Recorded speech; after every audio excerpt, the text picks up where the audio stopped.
Hey, good evening, ladies and gentlemen. Welcome again to the Community Chat.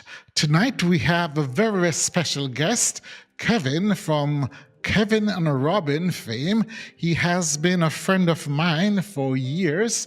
We have performed together for so many times, I can't tell, you know.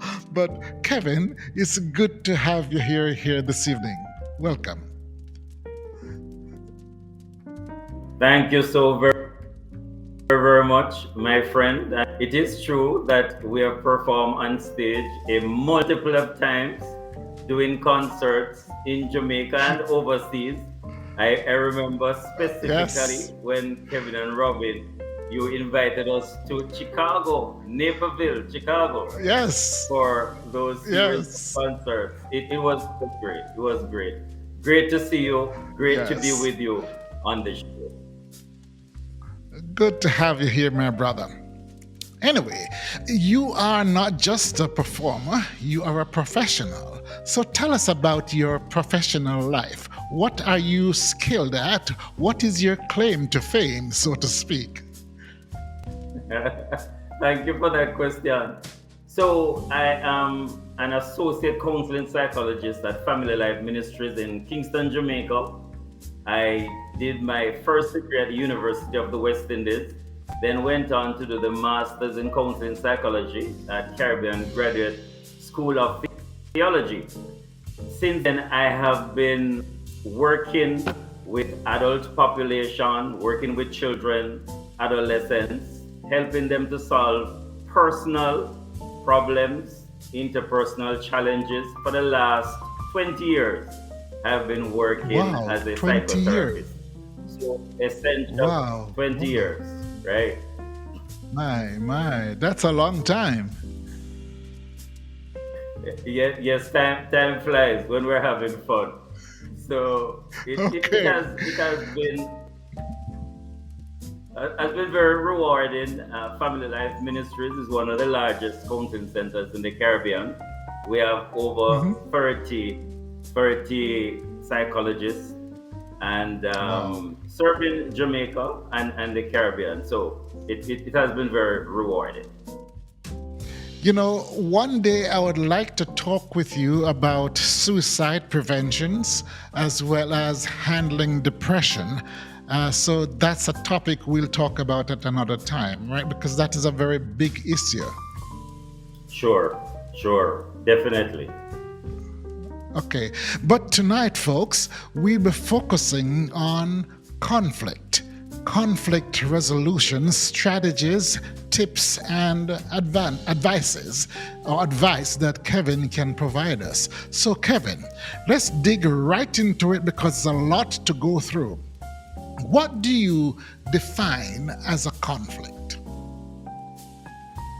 Right. So a conflict is a disagreement, it's a fight, it's a struggle between individuals or groups that causes disharmony, where persons really want to achieve certain goals, but there are barriers to achieving those goals.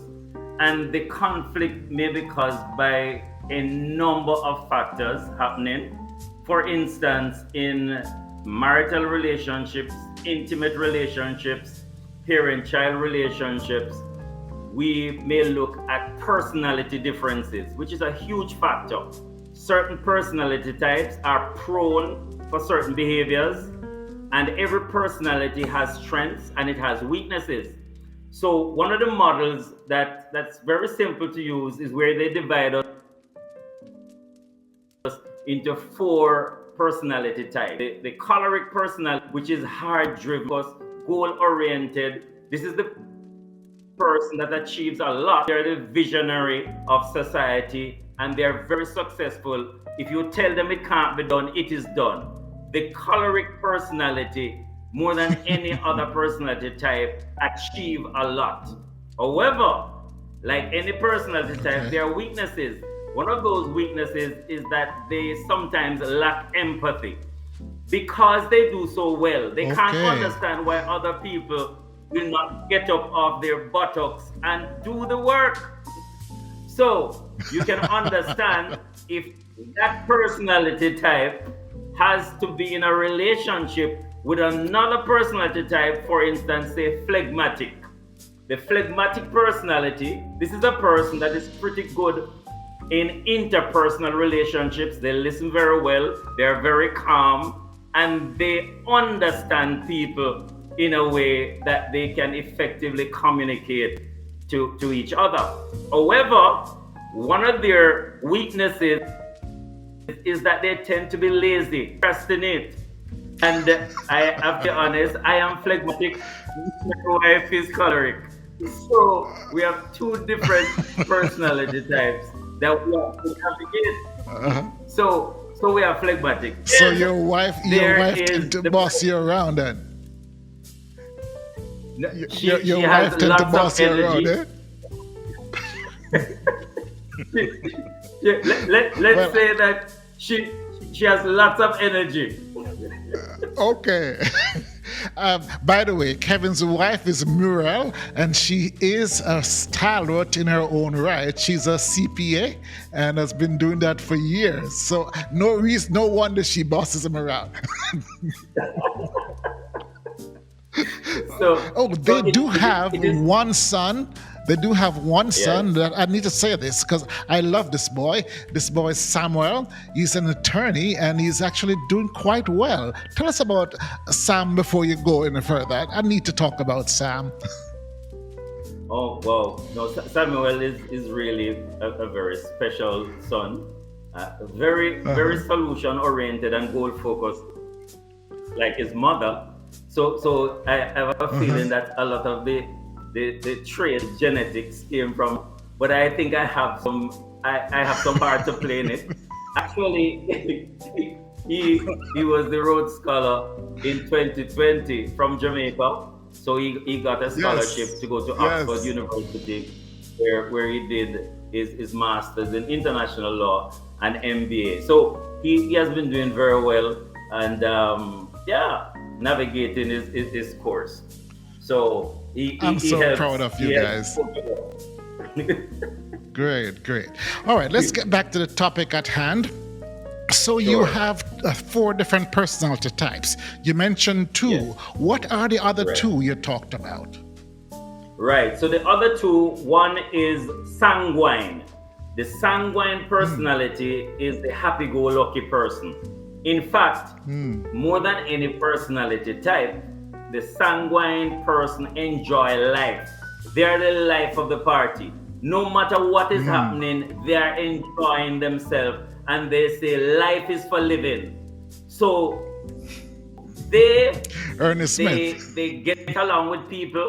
If you want a good time if you want to have a good time at an event or party or a concert, you want a sanguine.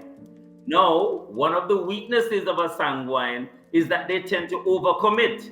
They find it difficult to say no because they want everybody to be happy.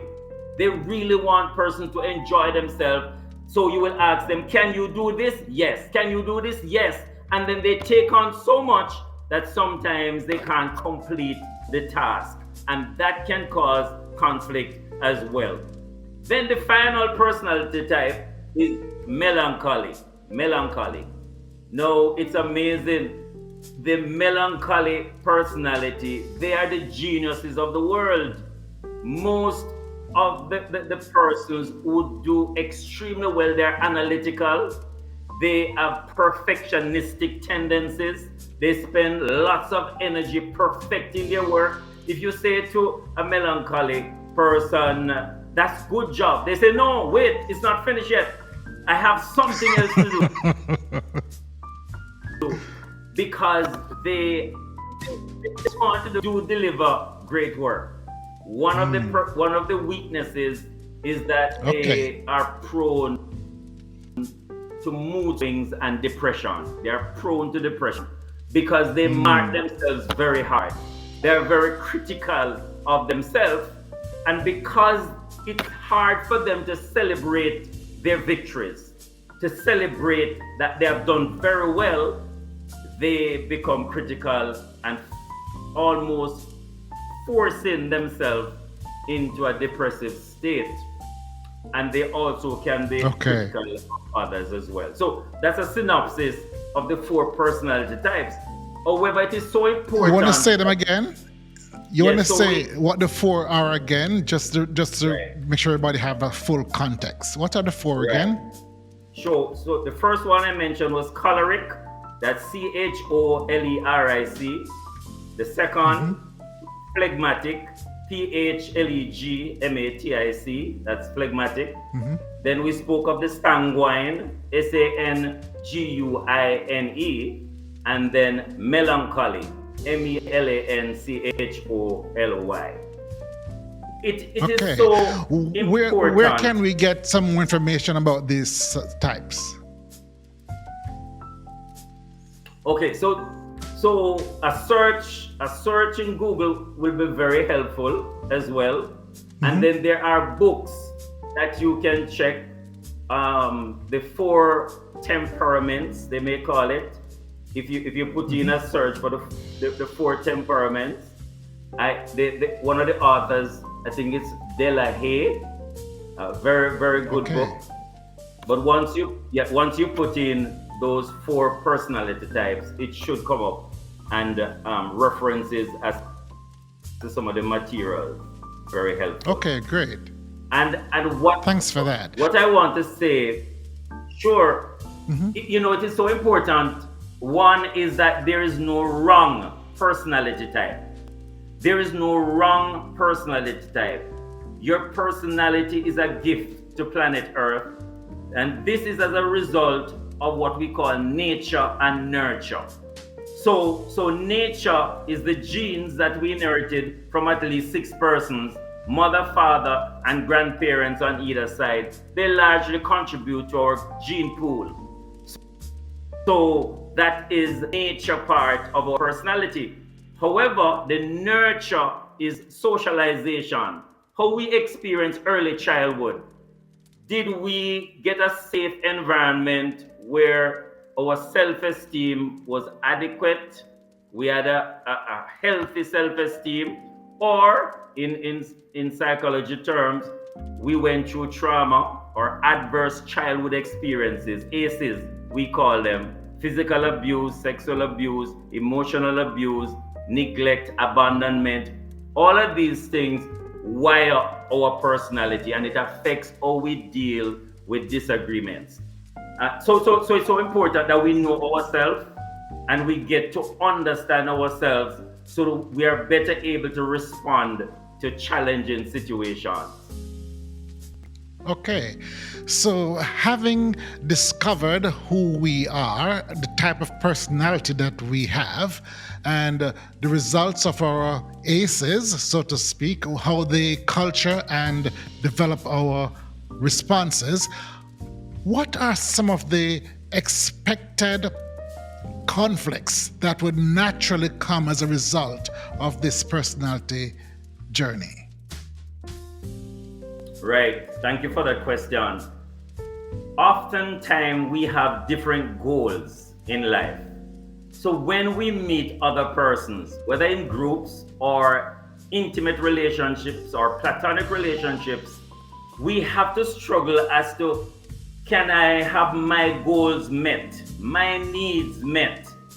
And what about the other person on the other side? They also have goals, they also have needs, and coming with different personality. How can we communicate in a way that needs are understood and persons are willing to meet them?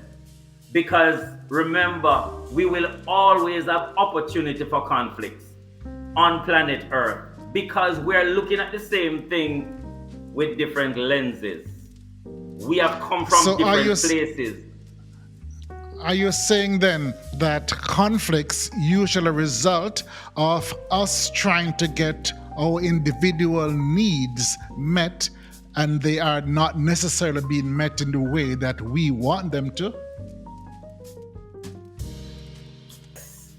And a big part of that, because all of us have deep emotional needs, all human beings, whether the love, the need for respect, the need to be fully understood, the need to be valued, the need to be loved, the need to feel that we are competent and capable, that we have resources and talents and abilities to contribute, the need to be forgiven.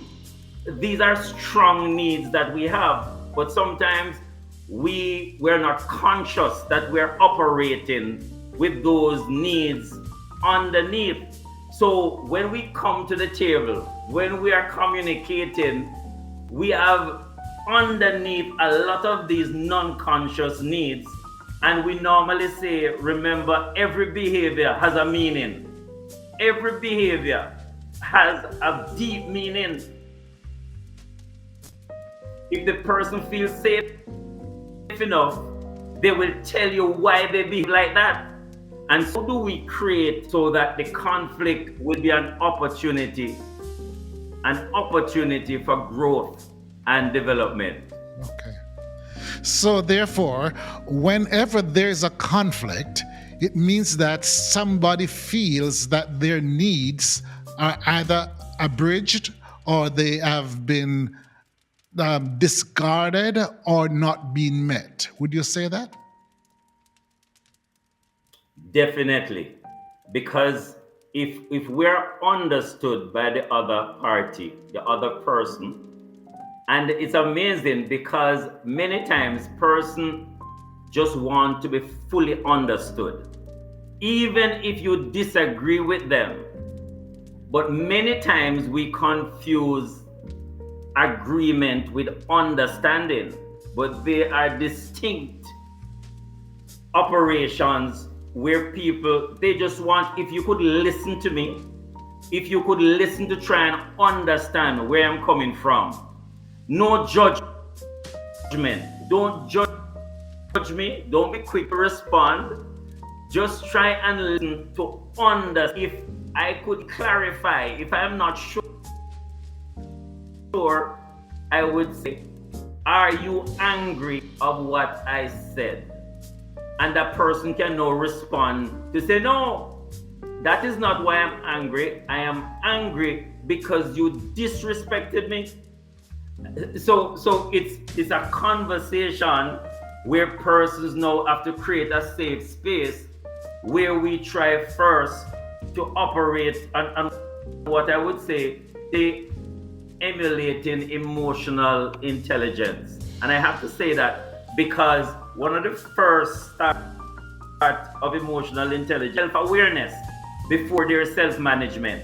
You have to be aware of your own needs. You have to, why are you angry? Is there distrust or mistrust? Are there fears? Because those are things that drive us to respond in some unhealthy ways.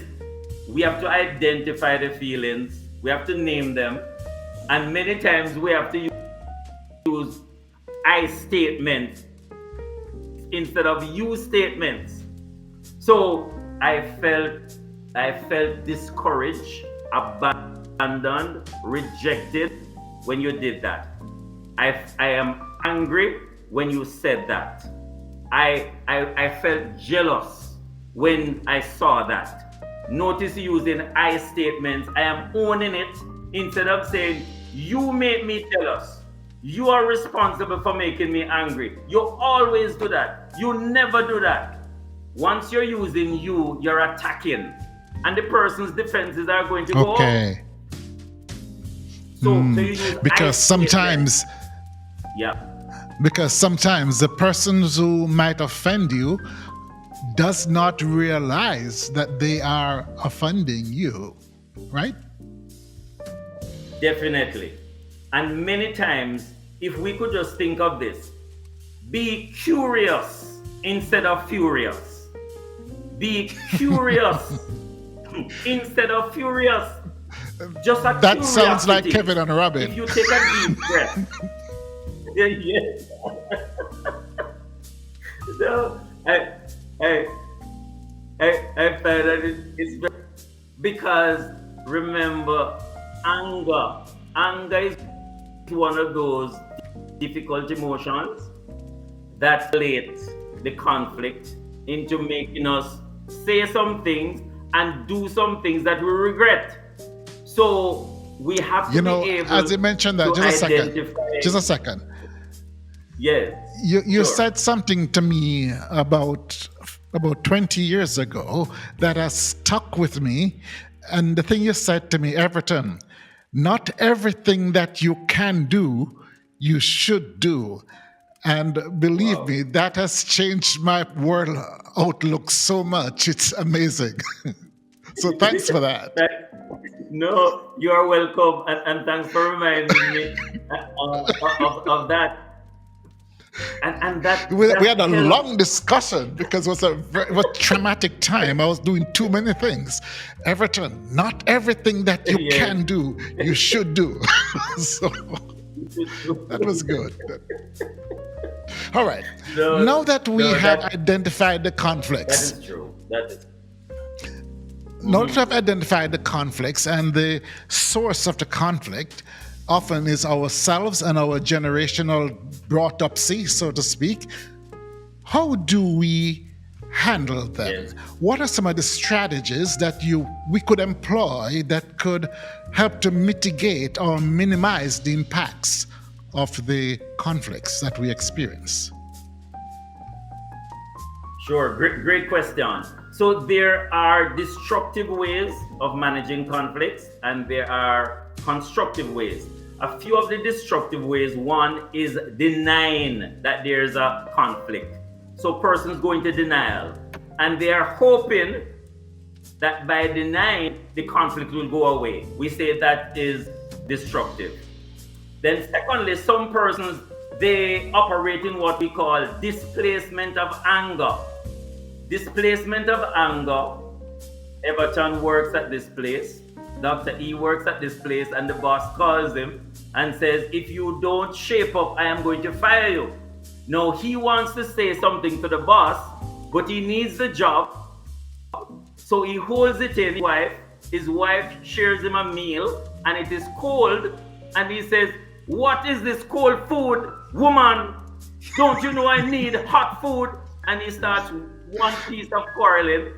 Who is he angry at? I'll be out the door He's right really away. angry at the boss. My wife was know. trying to kick me out. Yes. You know, I was talking about the other Everton. Right? Oh, So what happened? The husband carries home the anger that should have been directed to his boss. He displaces it onto what he considered a less Easy threatening person. Easy, yes. Then the wife, she wants to say something, but she doesn't. She goes to the teenager daughter room, and the room is in a mess. And she tells the daughter she will never get a man to marry because she's nasty and messy.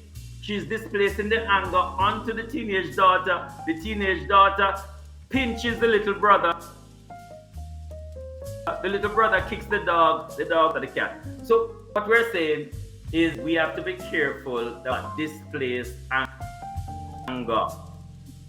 It is destructive. Another way that we manage and what we call disqualification.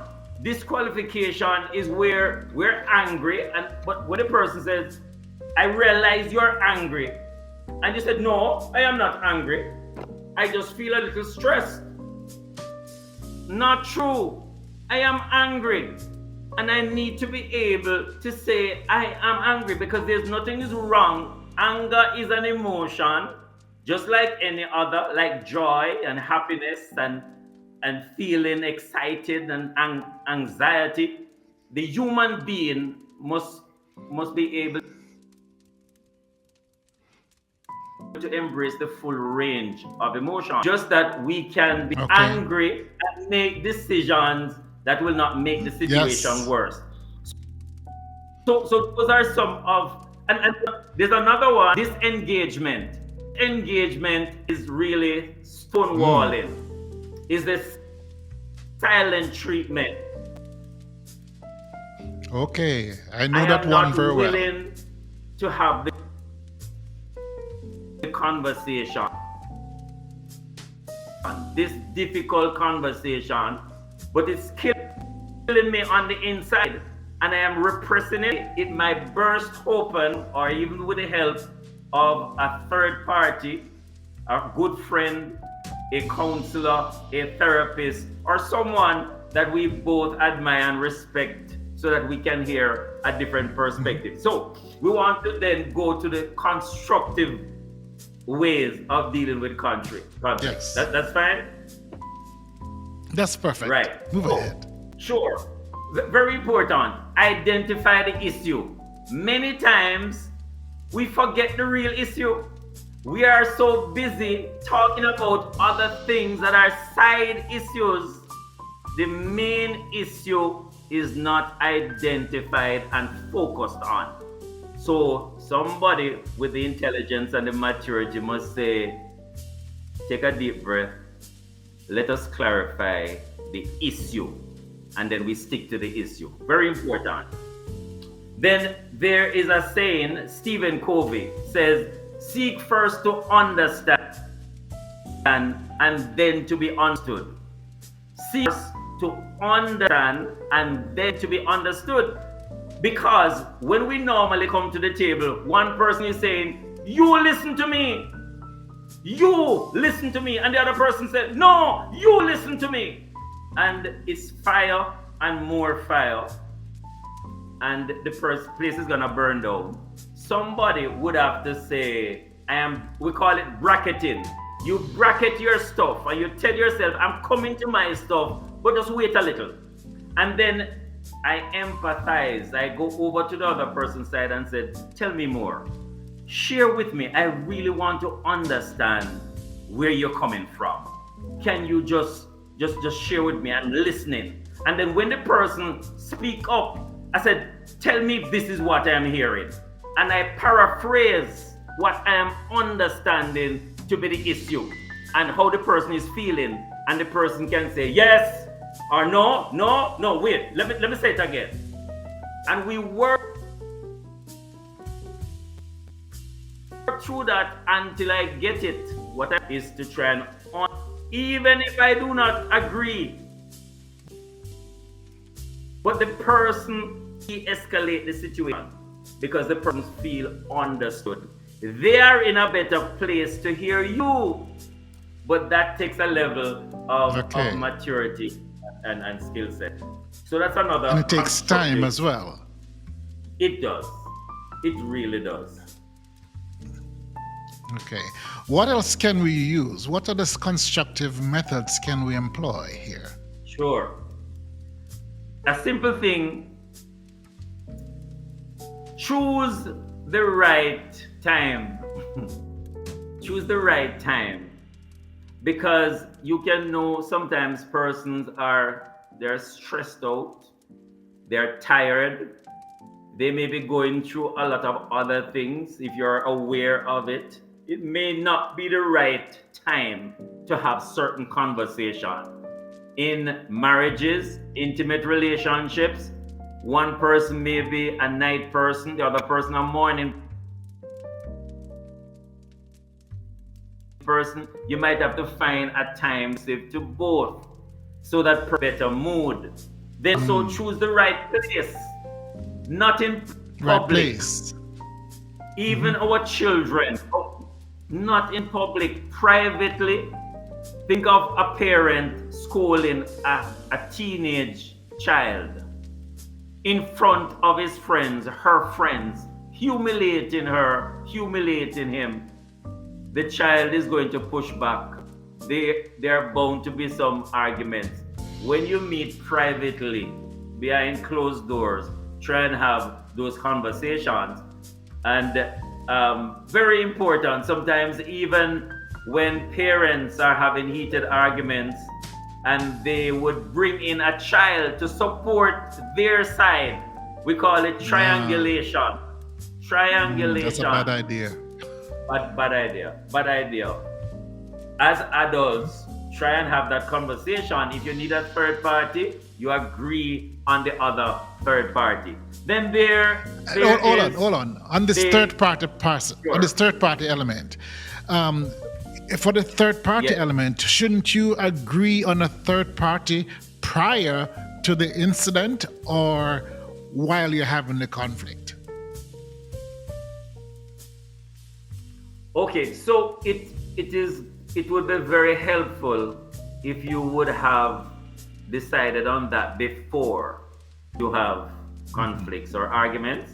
However, some persons, it's better to do it late than never, because they thought Yes. that they would have been able to manage the conflict, but it has escalated. And I have to say this, that did you know, according to research, married couples wait 6 years too late to seek help?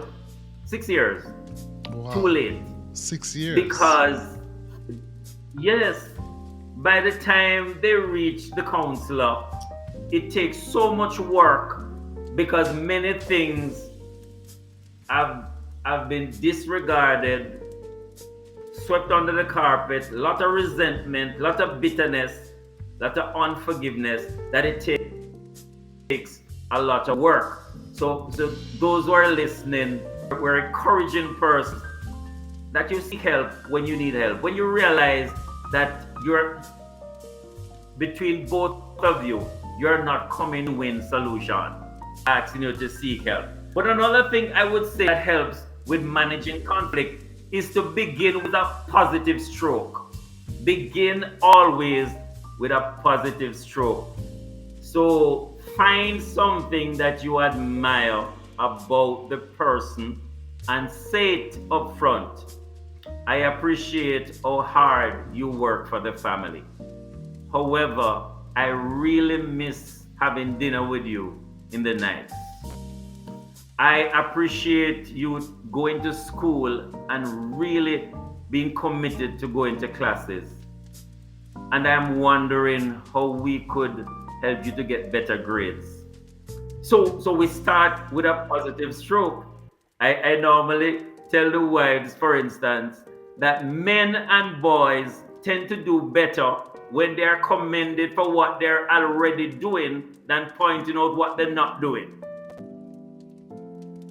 And Good but point. but Good point. instinctively, wives tend to find the faults, go straight to fault finding. And guess what? It becomes worse. The situation becomes worse. And so we're saying always begin with a positive stroke. You know, it's amazing. Good. One wife said to me,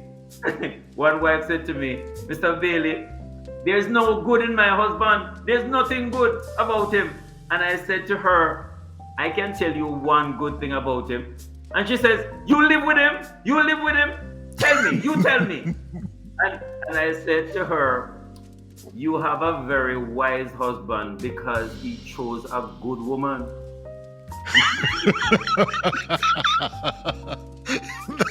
That's a good point. Yes. And she says, it's true, Mr. Bailey, I am a good woman. So we can always find a positive stroke. Now, there is also this saying, do not hit below the belt. When you're having a conflict, do not hit below the belt. There are certain things that we're conscious about. For instance, some persons are very conscious about their weight, the shape of their nose. They may not like something about their friend. In the heat of the argument, do not point that out. Big head boy, you big nose girl, you I am talking to. Those things are hitting below the belt, and it will only serve to escalate the conflict instead of helping persons to be at a better place. Take the other person seriously. This is very important.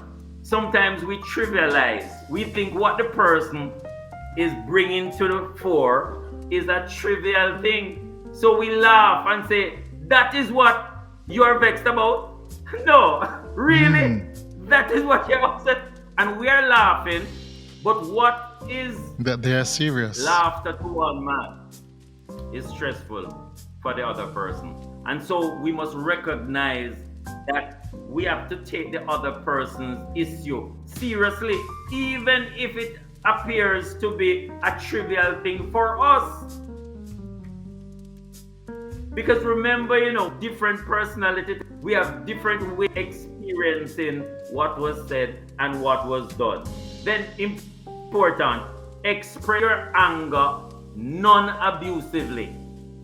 You can be angry, but start the conversation gently. You still have the anger, but start the conversation, because remember, you want at the end of the conflict to be in a better place, not a bitter place. So you say your words.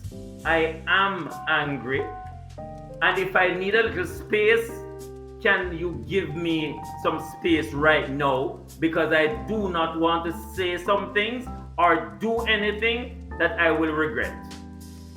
I am stating that I am angry, and it's managing my emotions.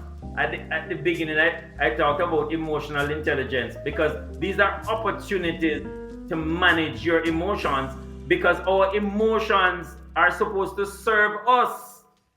Not we serve them. We right, right. And this is how the brain works, because we have to tell it what to do.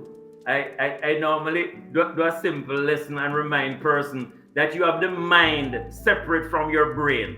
Your brain is the physical organ. The doctors can go into your skull and operate on your physical brain.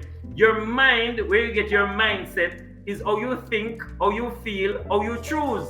Your thinking, your feeling, your choices.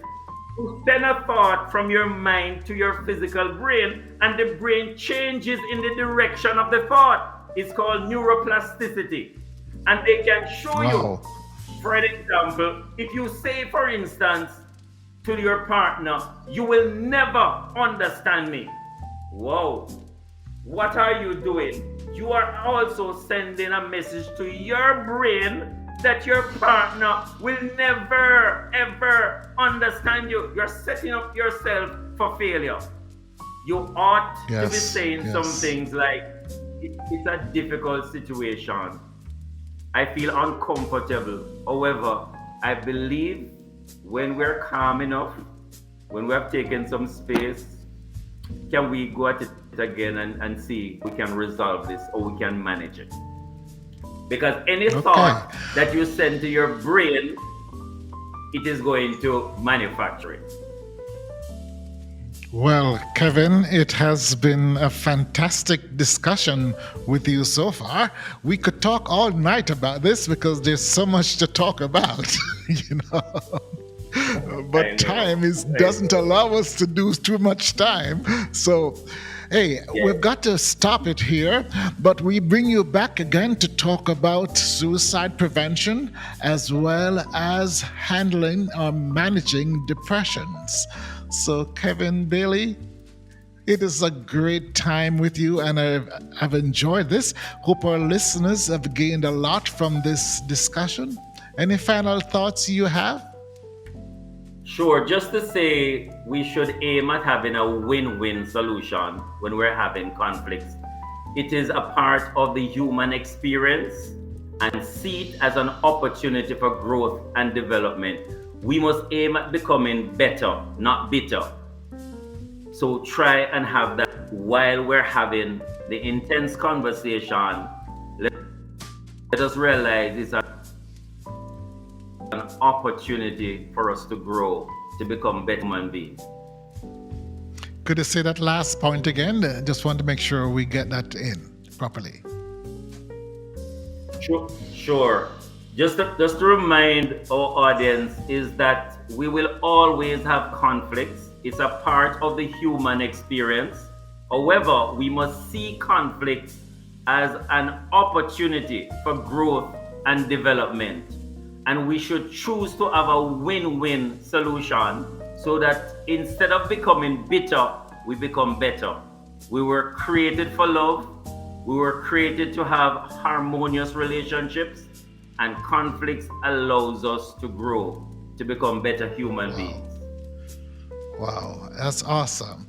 Thank you so much, my brother. And I've got to play one of your songs in our throne room. So look forward to that. All right? Bless you, Thank brother. you. Thank you so much for having Take me. care. All the best as well.